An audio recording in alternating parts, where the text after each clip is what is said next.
Assalamualaikum warahmatullahi wabarakatuh. Baik, selamat pagi dan salam sejahtera untuk kita semua. Baiklah, pada kesempatan kali ini nih kembali lagi bersama saya. Kata orang Melayu, tak kenal maka tak sayang, tak sayang maka tak cinta. Kesempatan kali ini izinkan saya memperkenalkan diri. Pergi sekolah dengan berjalan, bertemu pedagang menjual bakwan. Alangkah senang kita berkenalan, banyak saudara, banyak kawan. Nama saya Cinta Ferdikansa yang akan menjadi host di Pojok Podcast PKK Kepulauan Riau.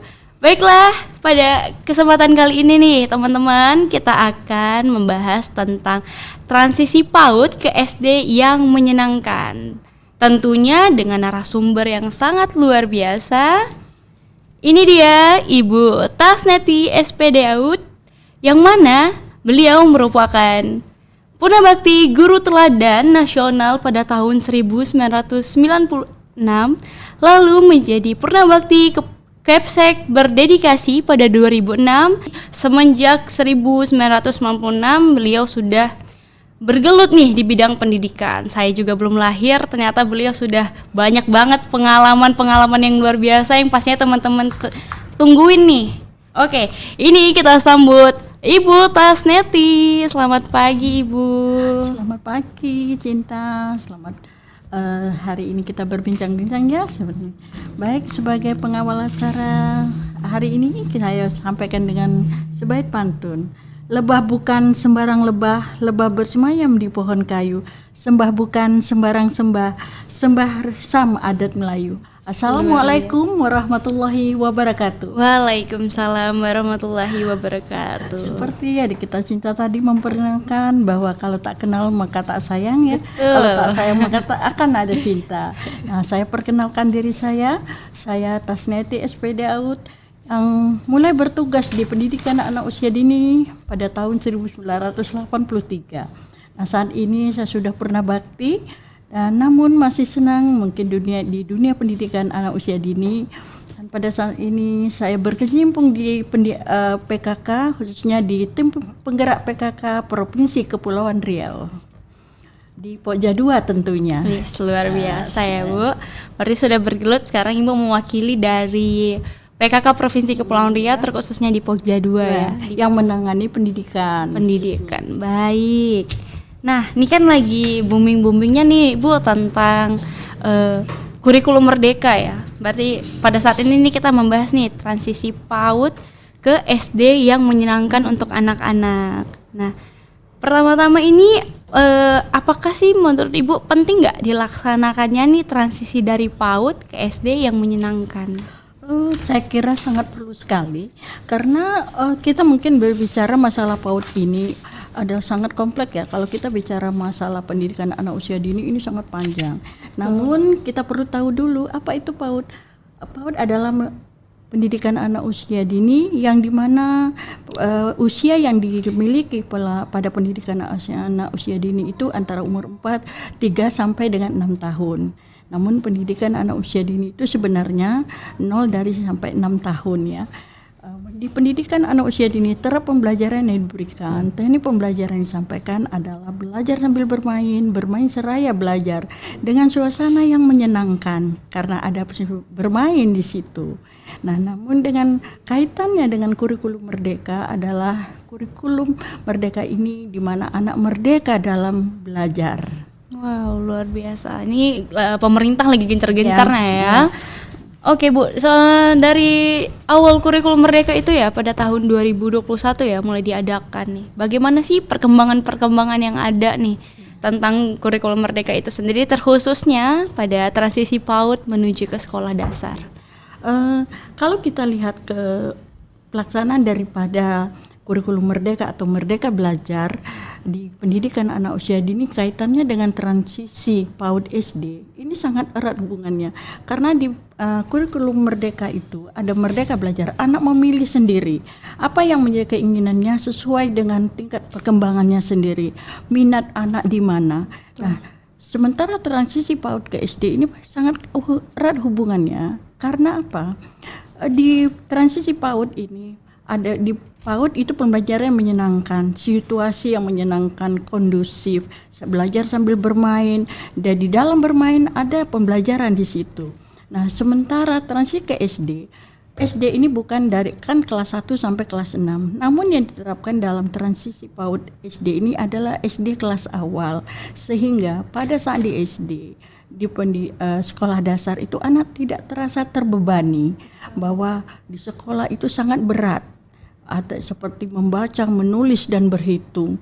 Dengan adanya transisi PAUD ini sehingga anak tidak lagi takut, tidak lagi terbebani untuk mengikuti pembelajaran di sekolah dasar. Berarti sambil bermain di situ ada ilmu ya, yang Bu, bisa ya? diberikan gitu. Oke, selain itu Bu, tadi kan kita fokus ke anaknya nih, anak kecil yang baru mau belajar, dari sambil bernyanyi ke mereka bermain ke, di situ ada ilmu yang mereka dapati. Nah, selain dari untuk anak kecil, apakah ada target nih orang tuanya kah atau lingkungannya kah yang dari kurikulum ini tuh biar bisa anaknya nih berkembang gitu? Ya. Kita memang sangat perlu Cinta. Karena apa?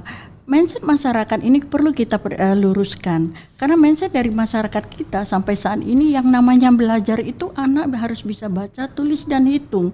Namun di PAUD tidak wajibkan untuk mengajarkan tulis, baca, hitung, dan tidak harus anak dari PAUD itu sudah bisa membaca, menulis dan berhitung. Karena memang diajarkan juga calestung itu membaca, tulis, hitung, tapi dengan melalui proses bermain sambil belajar tadi. Contohnya, anak menyanyikan lagu Lihat Kebunku saja. Lihat kebunku berarti anak mengenal lingkungan alam sekitar yang indah, yang cantik. Kemudian ada beberapa tanaman di situ. Ada warna-warna bunga-bunga di situ. Kenapa bunga itu harus hidup? Apa yang perlu dilakukan? Dia harus disiram, dirawat. Nah, itu suatu pembelajaran pengenalan alam bagi anak. Mengenal warna dan bentuk bermacam-macam tanaman, bunga yang ada di situ. Jadi itu suatu pembelajaran. Sementara di SD, sekarang ini masih masyarakat itu mengeluhkan bahwa anak itu terpaksa masuk PAUD karena kalau masuk PAUD harus bisa baca tulis hitung. Karena masih ada masuk di sekolah dasar, salah satu persyaratan masuk di pendidikan dasar sekolah dasar itu harus bisa baca tulis hitung sehingga anak dites. Nah, sebagai syarat untuk masuk ke SD. Jadi perlunya transisi PAUD ke SD ini jadi satu kesamaan disinkronisasikan apa yang diperlukan bagi anak-anak usia dini maupun anak yang akan melanjutkan sekolah SD ini. Jadi sehingga mereka tidak terbebani, tidak takut dalam mengikuti pembelajaran di sekolah. Berarti dididiknya tuh kesiapan mentalnya, Bu, ya. Kemandirian mental, sehingga anak bisa merubah karakter yang tadinya kalau ini kan penanaman sosial, mempelajari lingkungan, kemandirian kalau di PAUD. Sehingga anak dapat berbuat sesuatu yang bisa menjadi untuk dirinya sendiri ke depan. Semakin berkembang ya, Bu ya. Oke, lalu nih dari yang Cinta tanggap nih, ternyata dari kita untuk anak kecilnya, orang tua juga sangat berperan, sangat besar perannya ya. Sangat peran sekali. Jadi harus orang tua bersama sekolah harus seiring sejalan mendampingi anak bagaimana untuk perkembangan anak dalam siap yang menerima pembelajaran di sekolah dasar. Harus ada kolaborasi yang baik ya, Bu. Saling berkoordinasi lah seperti itu. Juga kita harus merubah mindset nih, Bu. Kadang kan ada nih ibu-ibu anaknya pulang ke sekolah, "Nak, belajar apa tadi di sekolah?" gitu kan. Sebenarnya kadang ada anaknya yang, "Enggak, Bu, tadi saya di PAUD cuma nyanyi," misalnya kayak yang Ibu jelaskan, nyanyi, bermain dan lain-lain. Padahal dalam satu kegiatan itu sudah mencakup ya banyak pelajaran. Banyak. Ya, jadi kita tadi saya sampaikan bahwa mindset masyarakat harus kita luruskan. Yang namanya belajar itu bukan hanya calestung kan. Betul. Jadi belajar itu banyak. Anak mengenal bermacam-macam hal ya yang bisa lingkungan, kemudian bahasa dan sebagainya melalui bermain itu tadi. Anak bisa menyebutkan jati dirinya sendiri itu juga belajar gitu. Mengenal sosial kepada dengan teman-teman sekitarnya, kemudian mengenal budaya-budaya itu diajarkan di PAUD kan. Jadi bukan hanya calestung. Nah, itu mungkin kita bisa memberikan melalui PKK inilah melalui PKK kita bisa memberi ke masyarakat langsung bagaimana meluruskan mindset masyarakat yang namanya belajar itu bukan hanya calestung atau membaca, menulis dan berhitung itu. Juga itu mengasah bakat-bakat anak ya Bu ya. Jadi mereka tuh mengenal tidak budaya. Benar, gitu. benar banget. Jadi mereka tuh tidak hanya terpaku, oh saya harus pintar, juara satu, harus bisa ini, bisa itu.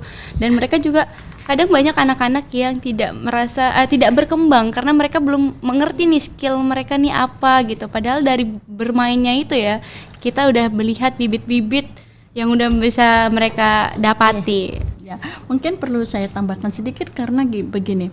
Tidak semua pada anak usia dini 3 sampai 6 tahun itu bisa mengecam pendidikan di pendidikan anak usia dini. Ada yang tidak berkesempatan untuk mengikuti pendidikan di lembaga PAUD. Nah, ada yang langsung masuk ke SD seperti di daerah-daerah pedesaan seperti itu. Nah, makanya perlu kita luruskan itu sehingga pendidik di sekolah dasar perlu membuat suasana yang menyenangkan sehingga anak tadi tidak takut karena dari rumah langsung ke sekolah itu berbeda suasananya dengan anak yang dari PAUD ke sekolah dasar. Nah itu jadi kita perlu transisi PAUD ini, program ini sangat baik sekali kalau menurut saya sehingga anak-anak kita yang betul-betul ingin bersekolah sudah siap secara lahir batinnya, secara fisik maupun mentalnya dan cara berpikirnya juga sudah siap. Berarti terkhususnya di Kepulauan Riau nih Bu, ketika anak PAUD mau masuk ke SD berarti sudah dihilangkan ya untuk tes membaca, menulis dan berhitung itu ya. Itu berdasarkan edaran dari Kemendik Dirjen PAUD dan Dikmas tahun 2023 untuk dengan edaran ini ke Dinas Pendidikan Kabupaten Kota yang terkait dengan kegiatan program transisi PAUD ini, PAUD SD yang menyenangkan. Jadi sehingga diharapkan dari edaran itu mengatakan bahwa tidak dibenarkan untuk melakukan tes pada saat PPDB dari PAUD ke SD. Terus Bu, apakah ada kualifikasi nih dalam misalnya anak PAUD mau masuk SD? Jadi mereka nih ada melalui tes apa ketika tes ketiga poin tadi dihilangkan? Ya, mungkin kalau memang tes calestungnya misalnya mungkin dirubah menjadi tes menanyakan jati diri anak, mungkin tentang profil anak ya, siapa nama dirinya, nama orang tuanya, alamatnya di mana, karena kan dilatih untuk berkomunikasi. Ini kan diajarkan di PAUD bagaimana kemandirian anak berkomunikasi dengan orang dewasa. Nah, jadi mengenalkan jati diri anak, apakah makanan kesukaan, hobinya, sukanya apa, binatang apa yang dia suka, itu bisa dilakukan tes seperti itu sehingga anak tidak takut lagi kepada gurunya gitu nantinya setelah pembelajaran dimulai. Jadi mereka tidak terkejut gitu ya Bu ketika mereka transisi nih dari PAUD menuju sekolah dasar ya yang mana mereka harus ada tambahan-tambahan teknis yang tidak hanya bermain gitu ya. Jadi mungkin juga bisa bu guru SD menanyakan kepada anak, mengajak anak ke lingkungan, mengenal lingkungan sekolah di masa perkenalan.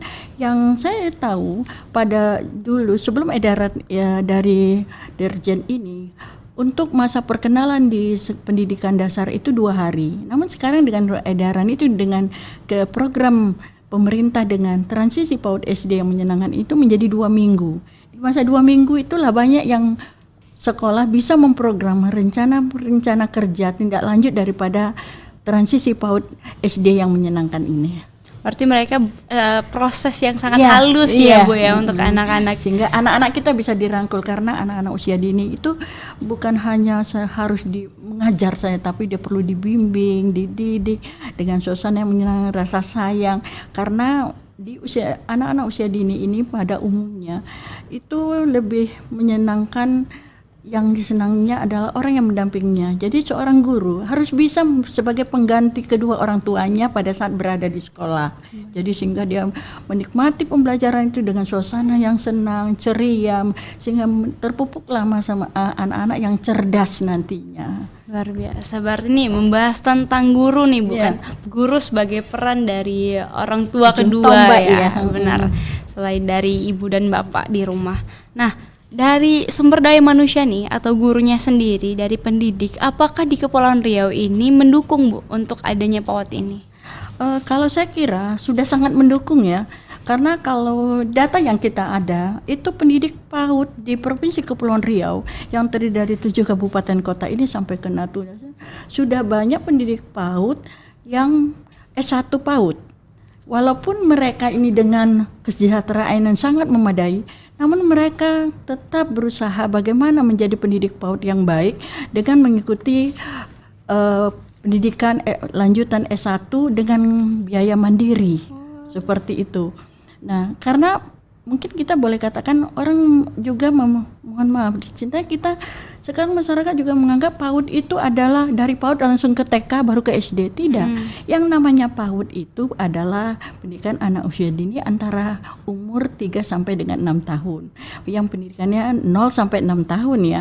Tapi pendidikan di kecam anak itu umur 3 sampai 6 tahun. Jadi ada di situ taman kanak-kanak, playgroup atau tempat penitipan anak, kemudian taman bermain anak, itu semuanya adalah PAUD. Udah termasuk Jadi, PAUD iya, ya Bu ya. Jadi masyarakat semua bilang anak saya masih PAUD, nanti baru TK, baru ke SD. Yang namanya TK itu juga hitungan dalam PAUD juga seperti itu. Baik dari taman kanak-kanak maupun TK Ya, sendiri iya. itu sudah RA juga masuk di situ, Radratul Anfal. berarti ya. sudah termasuk dalam rangkuman PAUD PAUD ini itu ya Bu sendiri, ya. ya. Baik, jadi luar biasa sekali ya dari sumber daya manusianya terkhusus di Kepulauan Riau bahkan sampai S1. Ya, sudah mencapai 90%. 90% sudah S1 PAUD gitu.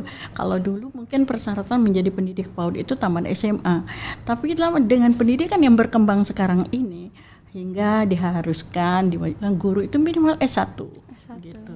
Berarti sangat mendukung ya Bu ya, Kalau apresiasi. udah siap, seperti saya kira kalau pendidik PAUD di Kepri, alhamdulillah ya sudah memadai lah untuk menjadi pendidik PAUD yang sesuai daripada harapan dari pemerintah ya gitu.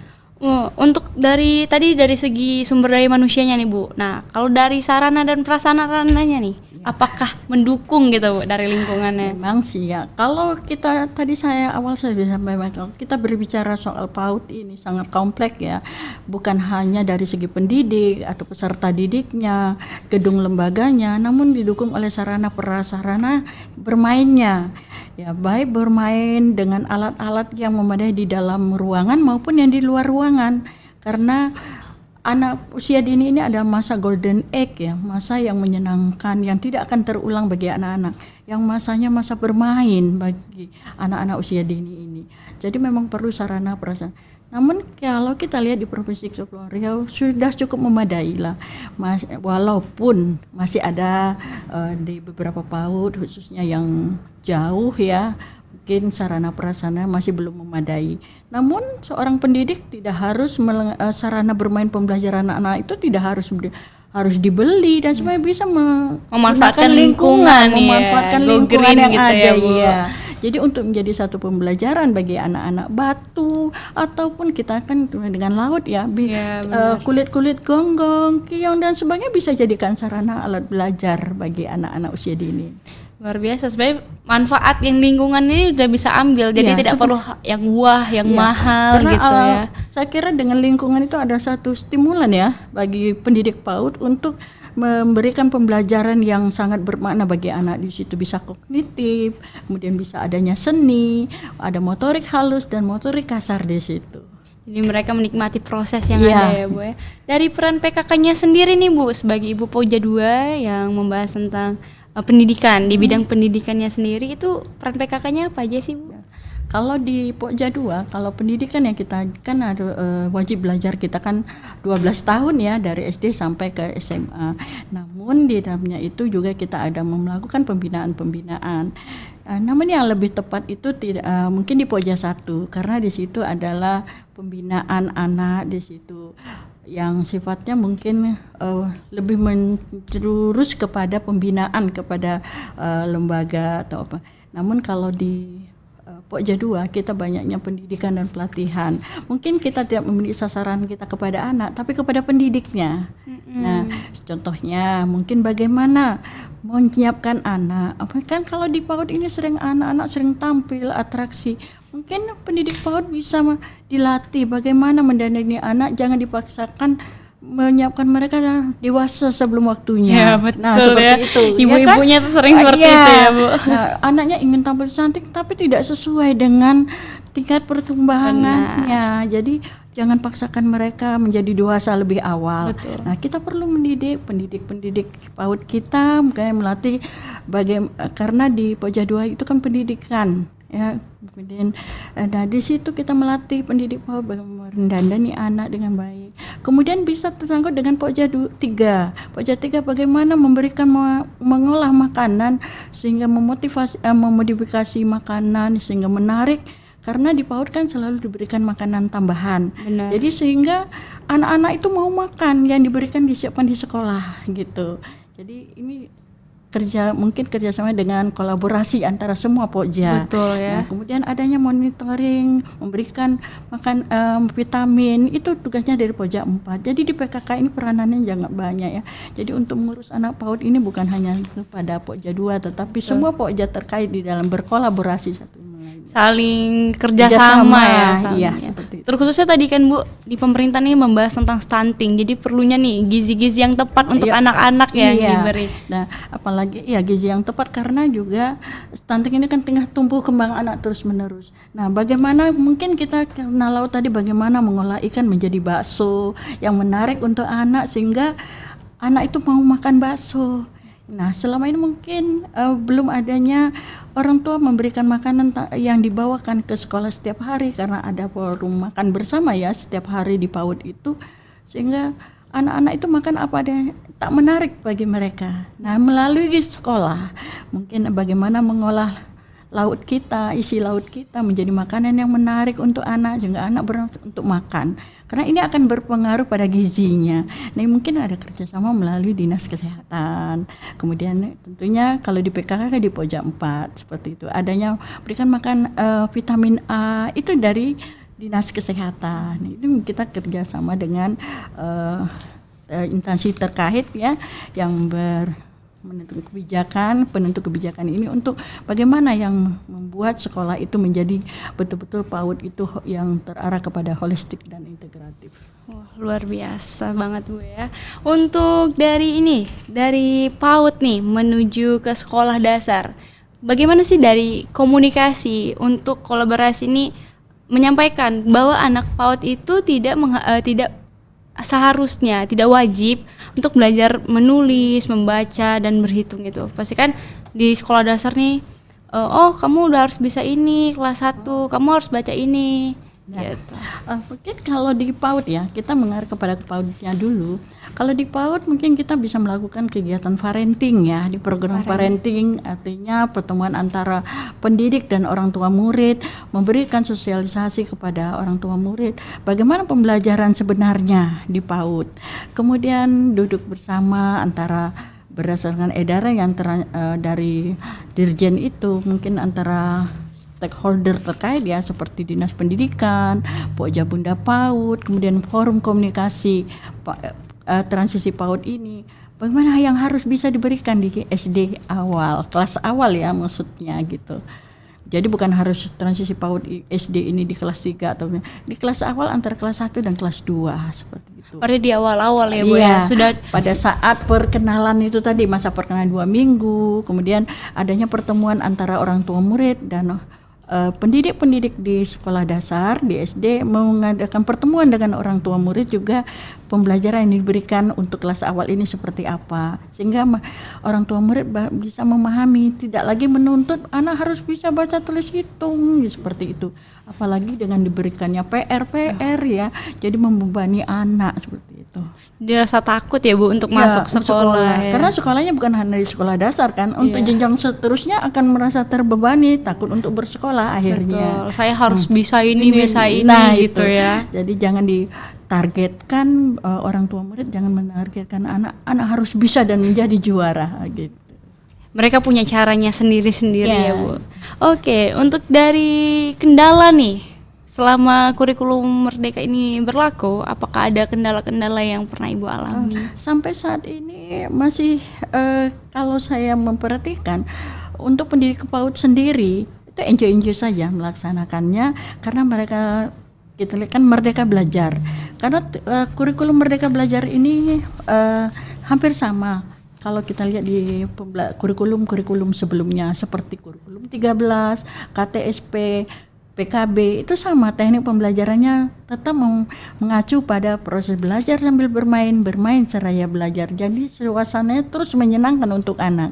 Berarti sampai saat ini belum ada kendala yang sangat menonjol gitu ya Bu ya. Nah, di kelas awal pun dengan program transisi PAUD ini diharapkan pendidik daripada pendidikan sekolah dasar itu membuat program kerja atau rencana pembelajaran tindak lanjutnya yang menyenangkan, adanya bernyanyi seperti menyanyi yang mudah-mudah, di sini senang, di sana senang, membawa anak ke alam lingkungan yang mengenal tepi pantai dan sebagainya, boleh-boleh saja seperti itu selagi ada koordinasinya, kerjasamanya dengan orang tua murid.